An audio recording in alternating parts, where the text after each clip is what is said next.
नमस्कार, स्वागत है आपका जीबीसी अपडेट के हिमाचल बुलेटिन में। मैं हूं आपके साथ रीना सहोता।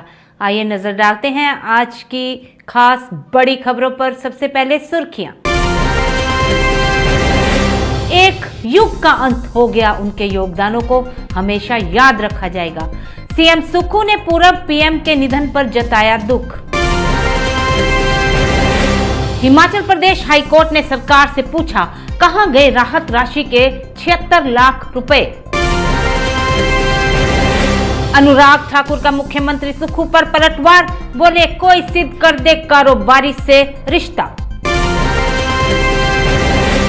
क्रॉस वोटिंग से लेकर सीएम सुक्खू का समोसा, सियासी मायनों में हिमाचल के लिए कैसा रहा ये साल। रिकॉर्ड से छेड़छाड़ बर्दाश्त नहीं, संजौली मस्जिद विवाद में नया मोड़, सरकारी जमीन होने का किया गया दावा।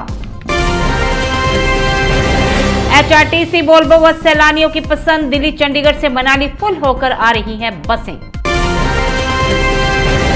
मनाली में हटके होगा न्यू ईयर सेलिब्रेशन, पर्यटन नगरी में तैयारियां जोरों पर, माल रोड पर डीजे पर धमाल। हिमाचल में बर्फबारी शुरू, ताबो में -12.1 डिग्री सेल्सियस न्यूनतम तापमान, शीतलहर का अलर्ट।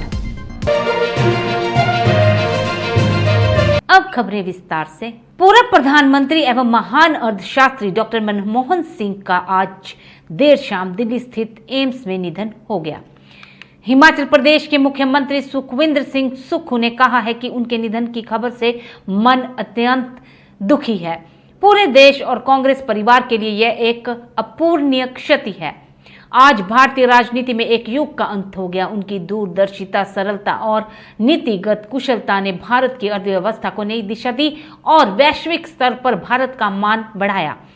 भारतीय राजनीति में उनके योगदानों को युगों युगों तक याद रखा जाएगा। उनके कार्य सदैव प्रेरणा स्रोत बने रहेंगे। ईश्वर से प्रार्थना है कि वह पुण्य आत्मा को अपने श्री चरणों में स्थान दे और शोक और उनके परिवार को इस अपार दुख की घड़ी में धैर्य और संबल प्रदान करें।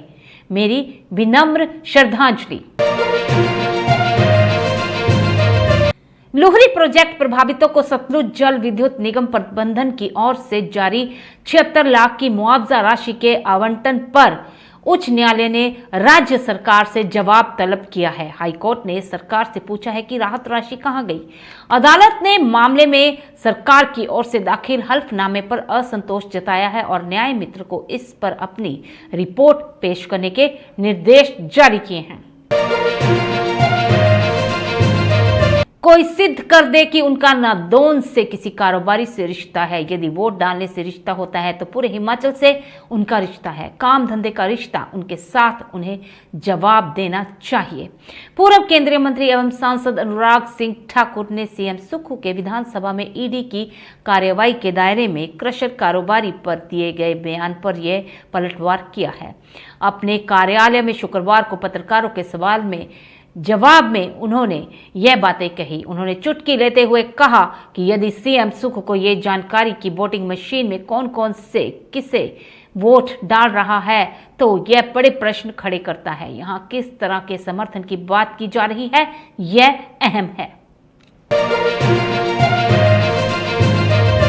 राजधानी शिमला के उपनगर संजौली के मस्जिद विवाद में अब एक नया मोड़ सामने आया है। देवभूमि संघर्ष समिति ने दावा किया है कि जिस जमीन पर मस्जिद बनाई गई है, राजसब रिकॉर्ड में वह जमीन वक्फ बोर्ड की नहीं बल्कि प्रदेश सरकार की है। मस्जिद के भवन के निर्माण के बारे में संजौली मस्जिद कमेटी ने नक्शा भी जमा करवाया नहीं है। 2010 में जो नक्शा संजौली मस्जिद कमेटी ने जमा करवाया था वह नक्शा तत्कालीन आयुक्त ने खारिज कर दिया है। इसके बाद कोई भी नक्शा जमा नहीं किया जा सकता है। ऐसे में पूरी संजौली मस्जिद अवैध है। वर्ष 2024 समाप्ति की ओर है। सियासी मायनों में ये साल हिमाचल के लिए कई मायनों में खास रहा। हिमाचल की राजनीति में मंझे हुए नेताओं को भी कई नए अनुभव ये साल सिखा गया। इस दौरान कई सियासी ऐसी घटनाएं घटित हुई जो इतिहास के पटल पर हमेशा के लिए अंकित हो गई। चाहे राज्यसभा चुनाव में क्रॉस वोटिंग की बात हो या फिर राजनीतिक संकट, भाजपा ने साल के शुरुआत में राजनीतिक जाल बिछाकर आगे बढ़ी, लेकिन साल के अंत तक उनका यह दांव उल्टा पड़ गया, या यूं कहें कि अपने ही बुने जाल में भाजपा फंसती हुई नजर आ रही है। कांग्रेस की आंतरिक लड़ाई का इस साल के शुरुआत में विपक्ष ने फायदा उठाया। साल के अंत तक आते वह खुद भी गुटबाजी में फंस गई। ताजा हिमपात एचआरटीसी के लिए भी संजीवनी से कम साबित नहीं हुआ है। मनाली की वादियों में बर्फ पड़ते ही एचआरटीसी की वोल्वो बसों की बुकिंग बढ़ गई है। क्रिसमस से एक दिन पहले पर्यटन नगरी मनाली की पहाड़ियां बर्फ से लदी हुई हैं और पर्यटकों ने मनाली की ओर आने का मन बना लिया है।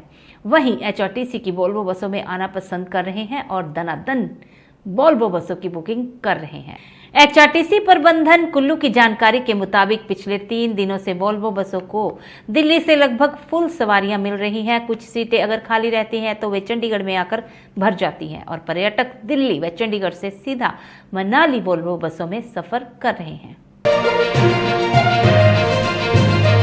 पर्यटन नगरी मनाली इन दिनों पूरे देश भर में नए साल को लेकर एक नए अंदाज में उभर कर सामने आई है। जी हां, इस बार नए साल को लेकर मनाली प्रशासन ने जिस तरह से सैलानियों के स्वागत को लेकर माल रोड में व्यवस्था की है, ऐसे में सभी मनाली की ओर खींचे चले आ रहे हैं। मनाली माल रोड पर लगे डीजे की धुन में सैलानी दिन भर पर्यटन स्थलों में घूमने के बाद थिरकने का आनंद ले रहे हैं। यही नहीं, यहां प्रशासन ने क्रिसमस को लेकर भी खास तैयारी की थी।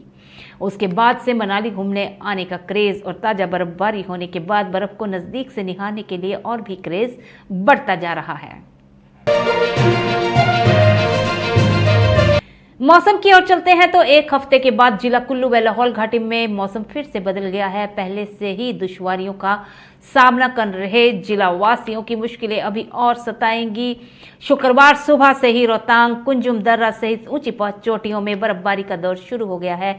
जिला प्रशासन ने अलर्ट जारी कर सैलानियों को रोहतांग टनल और जलोड़ी दर्रा की तरफ न जाने की हिदायत भी दी है। पिछले दिनों हुई बर्फबारी के बाद जिला कुल्लू व लाहौल में करीब 15 बस रूट प्रभावित हैं और करीब 15 सड़कें 4 दिनों से अवरुद्ध हैं। शिमला के नारकंडा में भी बर्फबारी शुरू हो गई है। अब तक नारकंडा में 2 इंच ताजा बर्फबारी दर्ज की गई है। इसके चलते यातायात को सैंज से लुहरी या सुन्नी के रास्ते शिमला की ओर मोड़ दिया गया है।